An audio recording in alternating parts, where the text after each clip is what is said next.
Okay, so I decided to go live rather than record something because I saw something this morning that was literally so disturbing to me that I can't even tell you. There was a preacher, there was a clip from him from somewhere. And I'm not going to give you his name. In fact, I don't remember him. But he was telling the church how they were on a faith journey and they were going to together uh, go on this faith journey and they were believing God for new equipment that they needed to preach the gospel. And I thought maybe he was going to talk about a building, perhaps maybe some more streaming equipment, something. Nope, no, no, no, no, no, no, no. He put the picture of a jet on the screen and people clapped. And he talked about how they needed this jet to be able to preach the gospel across the world.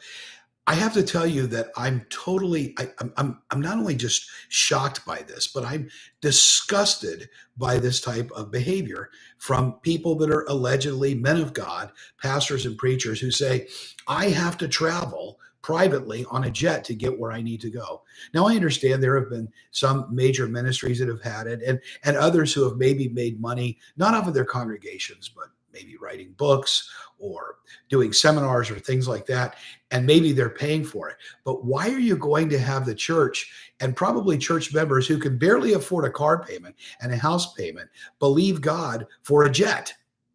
It makes absolutely no sense. You don't need to travel in a private jet because there's something I have to tell you, and you got to come closer for me to tell you this.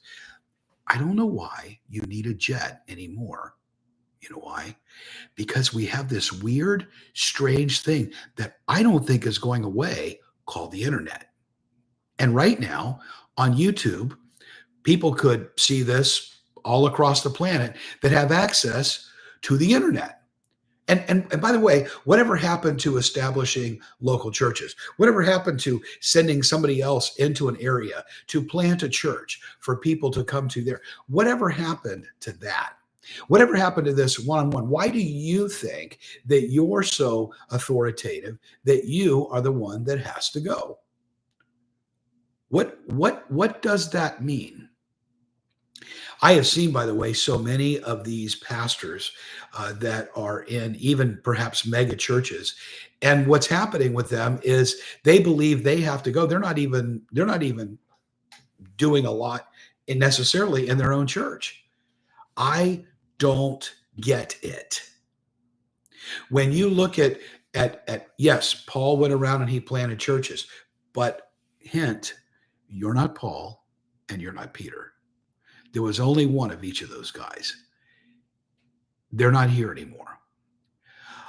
I don't understand why you think you need a jet. I'd love for somebody to try to explain this to me.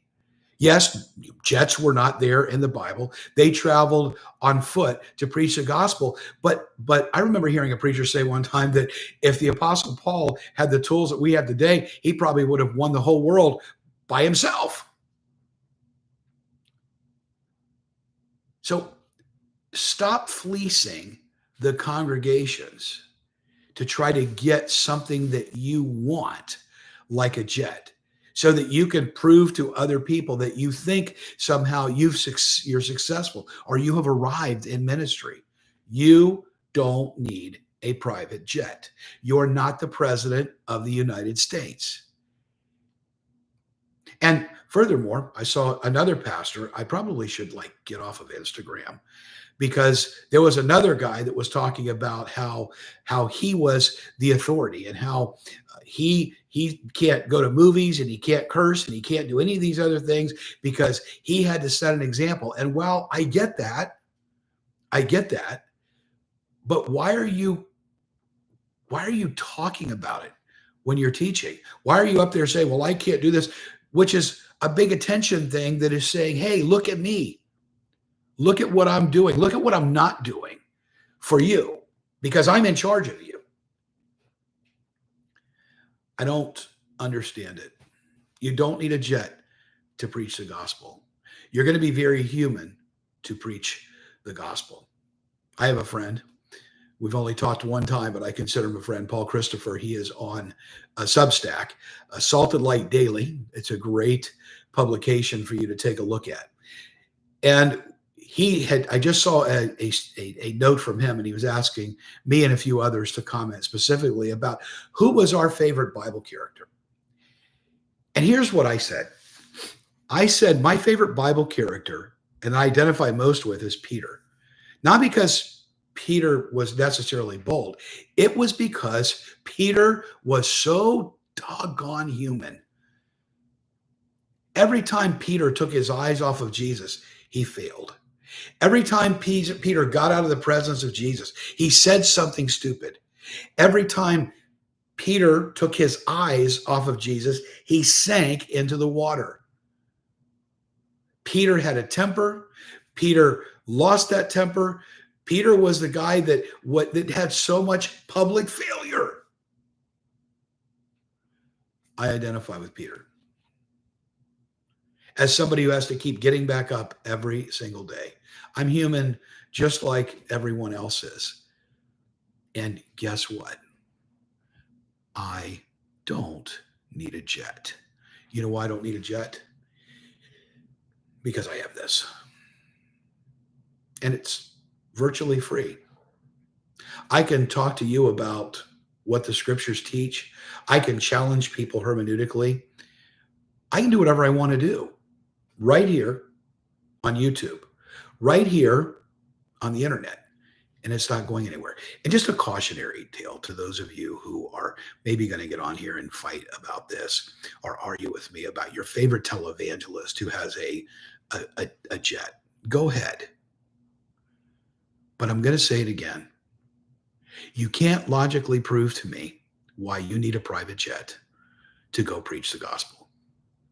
In fact, you know, a very practical thing. I bet you when these guys are going to preach somewhere else on their jet, I bet their charges are astronomical, because I guarantee you they're not paying for their own travel. Don't support that kind of thing. Let's come together as a community of believers like we're supposed to be, hold each other accountable, affirm one another. And when we fail, like Peter, pick ourselves back up. But don't ever think that we are so high up here, that we are owed so much, that we have to have all of these massive tools to serve, because we have all the tools that we need. And for me, that's not a jet.